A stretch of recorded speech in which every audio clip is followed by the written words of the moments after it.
Era una tarde lluviosa en una carretera desolada de El Salvador. Los truenos retumbaban en la distancia, mientras un automóvil blindado se deslizaba con dificultad por el camino mojado. En su interior, Nayib Bukele miraba por la ventana con el ceño fruncido. No era una visita oficial ni un evento planeado. Simplemente había decidido recorrer algunas comunidades sin avisar a nadie. Pero entonces, un fuerte golpe sacudió el vehículo. El conductor frenó de inmediato. «Señor presidente, hemos pinchado una llanta», informó con tono tenso el guardaespaldas que iba en el asiento delantero. Bukele suspiró y bajó la mirada a su teléfono. No había señal. La lluvia había convertido la carretera en un pantano de lodo, y no había casas a la vista. «¿Podemos cambiarla rápido?», preguntó. «El problema es que la llanta de repuesto también está baja, señor». El presidente miró a su equipo. No había otra opción que esperar ayuda, pero estaban en una zona donde los autos pasaban con poca frecuencia. Fue entonces cuando, entre la neblina y la lluvia, se divisaron dos siluetas acercándose. Eran dos niños, no mayores de 12 años, con ropas desgastadas y mojadas por la tormenta. Caminaban descalzos sobre el barro, con una curiosidad evidente en sus rostros. «¿Necesitan ayuda?», preguntó el mayor de ellos, con una voz que reflejaba más madurez de la que debería tener un niño de su edad. Los guardaespaldas intercambiaron miradas, desconfiados. Pero Bukele se adelantó y sonrió. «Parece que sí, amigo. ¿Conocen algún lugar cercano donde podamos conseguir una llanta de repuesto?». El niño asintió con entusiasmo. «Sí, en la casa del viejo Ramón, a unas calles de aquí. Él arregla llantas. Podemos llevarlos». Los guardaespaldas miraron a Bukele con recelo, pero él asintió. «Vamos». Los niños guiaron al presidente y a su equipo por un sendero lodoso. Mientras caminaban, Bukele observaba a los pequeños con detenimiento. Sus ropas estaban sucias, sus pies llenos de lodo, pero sus ojos brillaban con determinación. «¿Viven cerca?», preguntó. «Sí», respondió el menor, «con mi abuela.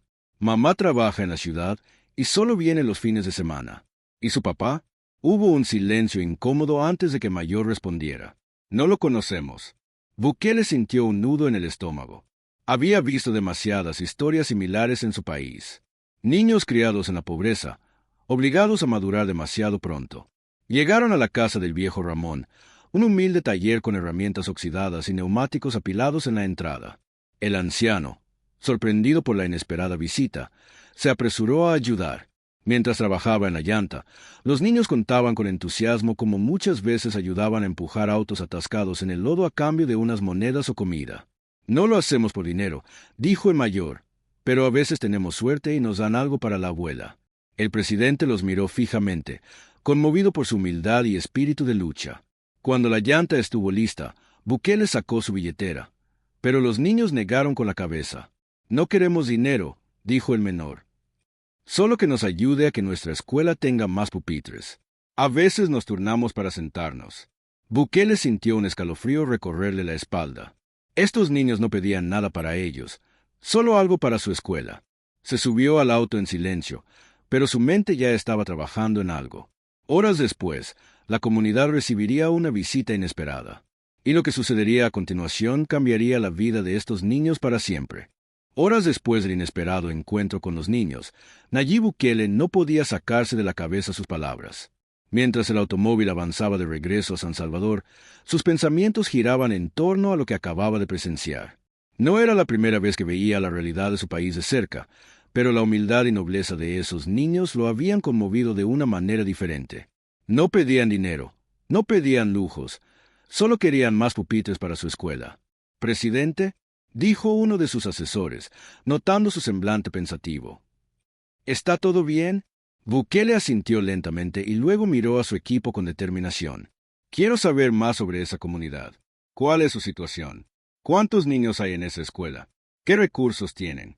Uno de los asistentes tomó su teléfono y comenzó a buscar información. Pasaron unos minutos antes de que levantara la vista. «Se llama La Esperanza. Es una comunidad rural pequeña. La escuela tiene apenas 2 aulas y un solo maestro para todos los grados. Hay más de 40 niños inscritos, pero la mayoría asiste en turnos porque no hay suficientes pupitres ni materiales». Bukele exhaló, sintiendo una mezcla de rabia e impotencia. Él había prometido transformar el país, y aunque se habían hecho avances, todavía quedaban muchas comunidades olvidadas. Miró por la ventana con determinación. Mañana mismo vamos a visitarlos. Los asesores intercambiaron miradas sorprendidas. ¿Mañana? Preguntó uno de ellos. Señor, tenemos reuniones importantes agendadas. Que las reprogramen. Hay cosas más importantes que discutir. La noticia de su decisión corrió rápidamente entre su equipo. Horas más tarde, mientras la lluvia aún caía sobre la ciudad, Bukele revisaba informes sobre La Esperanza y su escuela. Se enteró de que los niños no solo carecían de pupitres, sino también de libros, electricidad estable e incluso acceso a agua potable.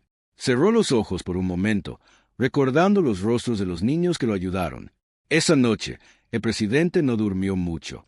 Se quedó despierto revisando cada detalle de su plan, asegurándose de que al día siguiente la comunidad recibiría algo más que una simple visita. Iba a cambiarles la vida, y nadie se lo esperaba. Al amanecer, sin previo aviso y sin la usual comitiva de seguridad masiva, Nayib Bukele y su equipo partieron rumbo a La Esperanza. La carretera seguía fangosa por la lluvia de la noche anterior, pero esta vez no había llantas pinchadas ni demoras. Mientras se acercaban, algunos pobladores miraban con curiosidad los vehículos que se estacionaban en la entrada del pueblo. Nadie entendía por qué un convoy oficial estaba allí, pero los primeros en reaccionar fueron los niños. Es el presidente, gritó uno de los pequeños que la noche anterior había ayudado a Bukele con la llanta. Los niños corrieron emocionados hacia los autos, seguidos por algunos adultos que aún no terminaban de entender la situación. Cuando Bukele bajó del vehículo, la sorpresa fue total. No había cámaras oficiales ni un evento preparado. Solo él, su equipo y una determinación que se reflejaba en su mirada. El niño mayor, el mismo que le había pedido ayuda para los pupitres, se acercó con timidez. ¿Se acuerda de nosotros? Bukele sonrió y puso una mano sobre su hombro. Por supuesto. Anoche no podía dejar de pensar en lo que me dijeron. ¿Me llevan a su escuela? Los niños se iluminaron de emoción y lo guiaron por el camino de tierra que llevaba a la escuela. Era una estructura modesta, con paredes desgastadas y techos de lámina. Las aulas estaban sobrecargadas, y algunos niños tenían que sentarse en bloques de madera o, simplemente, en el suelo.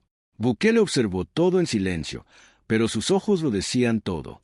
¿Así han estudiado siempre?, preguntó, dirigiéndose al único maestro del lugar, un hombre mayor con expresión cansada. «Hacemos lo que podemos, señor presidente», respondió con humildad. «No nos falta voluntad, pero sí recursos». Bukele cruzó los brazos y miró a su equipo. «Esto cambia hoy mismo». Los murmullos entre los pobladores se intensificaron. Nadie entendía exactamente qué significaban esas palabras, hasta que el presidente sacó su teléfono y comenzó a hacer llamadas en vivo, ahí mismo, sin filtros. «Quiero un equipo de construcción en La Esperanza de inmediato. No quiero parches. Quiero una escuela digna. Necesito pupitres, libros, computadoras, todo. Y que el Ministerio de Educación garantice más maestros para la comunidad. Esto se resuelve hoy». Las miradas de asombro fueron totales. El maestro se llevó una mano al pecho, emocionado hasta las lágrimas. Los niños saltaron de alegría, incapaces de procesar lo que estaba sucediendo. Pero Bukele no había terminado. «Y eso no es todo», añadió. «Esta comunidad necesita agua potable, electricidad estable y acceso a Internet. Hagan que suceda». Los pobladores no podían creerlo. No era una promesa de campaña, no era un discurso vacío. Era una orden en tiempo real. Algo estaba a punto de cambiar para siempre en La Esperanza. Y lo mejor estaba por venir. El anuncio de Bukele sacudió a todos en La Esperanza. Los niños brincaban de emoción, los adultos se miraban incrédulos y el maestro secaba discretamente sus lágrimas. Nadie esperaba que algo así ocurriera, y mucho menos de manera tan inmediata. Pero Bukele no había terminado. «Voy a quedarme aquí hasta que lleguen los equipos», afirmó con determinación. «Quiero ver cómo comienza el cambio con mis propios ojos». Las miradas se tornaron aún más sorprendidas. Un presidente no hacía eso. Los políticos solían venir, prometer y marcharse, pero él estaba ahí, dispuesto a esperar, a asegurarse de que su palabra se cumpliera. Las primeras horas transcurrieron con una mezcla de emoción y expectativa. Mientras algunos de sus asistentes gestionaban los detalles con el gobierno, Bukele aprovechó el tiempo para hablar con los habitantes. Se sentó con las madres de familia, escuchó sus preocupaciones, preguntó qué necesitaban más allá de la escuela. Se interesó por sus historias y compartió anécdotas con los niños. ¿De verdad va a poner internet aquí?, preguntó un pequeño con ojos brillantes. Claro, respondió Bukele, sonriendo. ¿Qué harás cuando lo tengas? El niño pensó un momento y respondió con emoción. Voy a buscar cómo hacer aviones de papel que vuelen más lejos. Bukele soltó una carcajada y revolvió el cabello del niño. Entonces, más te vale construir el mejor avión de todos. El tiempo pasó volando y, cuando menos lo esperaban, los primeros camiones comenzaron a llegar. Volquetas llenas de cemento, estructuras de metal, pupitres nuevos, cajas con libros y computadoras. Ingenieros y trabajadores bajaron de los vehículos listos para comenzar. El pueblo estalló en aplausos. Algunos no podían contener la emoción, otros seguían sin creerlo del todo. Bukele se puso de pie y miró a su equipo con seriedad. No quiero que esto tarde meses, ordenó. Quiero ver avances en días. Los trabajadores asintieron y se pusieron manos a la obra. Mientras los primeros cimientos eran colocados, Bukele se giró hacia los niños que lo habían ayudado con la llanta aquella noche. Ustedes fueron los que me trajeron hasta aquí, dijo. Así que quiero que sean los primeros en probar los nuevos pupitres cuando estén listos. Los niños no podían contener la felicidad. Se abrazaron entre ellos, gritando de alegría. La comunidad de la Esperanza había vivido con carencias durante años, pero en un solo día, su realidad estaba cambiando de una manera que nunca imaginaron, y lo que venía después haría que todo el país hablara de ellos. El bullicio en la Esperanza no cesaba. Cada camión que llegaba con materiales, cada máquina que rugía al iniciar su labor, cada pila de pupitres nuevos que era descargada, aumentaba la emoción del pueblo. Los niños corrían de un lado a otro, queriendo ayudar en lo que podían, mientras los adultos observaban con asombro cómo todo se transformaba ante sus ojos. Bukele seguía allí, sin moverse, supervisando cada detalle como si fuera un ingeniero más. No era solo un acto simbólico, realmente se preocupaba porque cada orden que había dado se ejecutara al pie de la letra. ¿Esto es real?, susurró una mujer mayor, con voz temblorosa. ¿O estamos soñando? El maestro de la escuela, aún sin poder creerlo, respondió. Si es un sueño, que nadie nos despierte. Pero el impacto de lo que estaba ocurriendo no se quedaría solo en la Esperanza. Las redes sociales explotaron cuando algunos lugareños comenzaron a transmitir en vivo lo que estaba pasando. Videos de Bukele en el pueblo, sin seguridad extrema, conversando con los niños, organizando las obras, asegurándose de que cada familia fuera escuchada. No tardó en volverse viral. Almohadilla Bukele La Esperanza se convirtió en tendencia en cuestión de minutos. Los comentarios en línea reflejaban la incredulidad general. ¿Un presidente haciendo esto en tiempo real? ¡Increíble!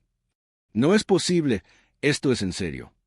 Mientras otros políticos ni siquiera visitan las zonas rurales, él se queda ahí hasta que las cosas se hagan. Respeto total. Las imágenes de los camiones descargando material, de los niños probando los primeros pupitres, de Bukele dirigiéndose a los trabajadores con determinación, comenzaron a circular en medios nacionales e internacionales. Las televisoras no tardaron en enviar reporteros. Pero lo más impactante estaba por suceder. Mientras Bukele recorría la zona donde se construiría un pequeño centro tecnológico dentro de la escuela, un anciano se le acercó con paso lento y mirada profunda. «Presidente», dijo con voz rasposa, «nunca pensé que viviría para ver algo así». Bukele le sonrió y le extendió la mano, pero el anciano no la tomó de inmediato. En cambio, sacó un papel arrugado de su bolsillo y lo sostuvo con firmeza. «Yo también tengo algo que mostrarle». La tensión creció en el ambiente. Todos esperaban expectantes mientras el anciano desplegaba lentamente el papel. Cuando Bukele lo leyó, su expresión cambió por completo. Lo que estaba en ese documento revelaría una historia aún más profunda detrás de la Esperanza, una historia que cambiaría para siempre la manera en que el presidente veía aquel lugar. Y cuando la verdad salió a la luz, el impacto fue tan grande que estremeció a todo el país. El silencio se apoderó de la Esperanza, mientras Bukele leía aquel documento con el ceño fruncido. Sus ojos recorrían las líneas escritas a mano con tinta desgastada, como si intentara comprender algo que, a primera vista, parecía imposible. El anciano, aún sosteniendo el papel con dedos temblorosos, aguardaba con paciencia. Su mirada reflejaba años de espera, de incertidumbre, de una verdad que había permanecido oculta por demasiado tiempo. ¿De dónde sacó esto?, preguntó Bukele en voz baja, pero con una intensidad que hizo que todos contuvieran la respiración. El anciano esbozó una leve sonrisa, nostálgica y cargada de significado. Esto lo escribí yo mismo hace casi 40 años, respondió. Y nunca pensé que llegaría el día en que se le entregaría a usted. La confusión era evidente en el rostro del presidente. ¿Cómo podía un hombre que parecía haber pasado toda su vida en aquel pueblo tener algo que ver con él? Bukele volvió a leer el documento, esta vez en voz alta para que todos lo escucharan. A quien lea esto en el futuro, si alguna vez este pueblo es encontrado por alguien con el poder de cambiarlo, que sepa que aquí vivió gente olvidada. Gente que luchó, que soñó, que resistió y que esperó. Que no se olvide nuestro nombre, que no se olvide nuestra historia. Las palabras calaban hondo, pero había algo más en ese papel. Al final del mensaje, había un nombre que hizo que Bukele sintiera un escalofrío recorrer su espalda. Era el nombre de su propio abuelo. Los murmullos se esparcieron entre la multitud. Nadie entendía lo que estaba pasando, pero todos podían ver que el presidente había sido profundamente afectado por lo que acababa de descubrir. «¿Mi abuelo vivió aquí?», murmuró, apenas creyéndolo. El anciano asintió con solemnidad. «No solo vivió aquí, presidente. Su abuelo fue el último maestro de esta escuela antes de que se derrumbara. Fue el quien nos enseñó que nunca debíamos rendirnos». Bukele sintió que el mundo a su alrededor se detenía por un instante. Toda su vida, su familia había hablado de los sacrificios que su abuelo había hecho, pero nunca le habían contado que había estado en un lugar como este, en un pueblo que el tiempo y el abandono habían sepultado en el olvido. Y ahora, por un golpe del destino, él estaba ahí, reconstruyendo lo que su abuelo alguna vez intentó proteger. La emoción en sus ojos era evidente, pero no permitió que las lágrimas cayeran. En cambio, levantó la mirada y habló con voz firme. «Entonces, no solo vamos a construir esta escuela, vamos a hacer de la esperanza un ejemplo para todo el país».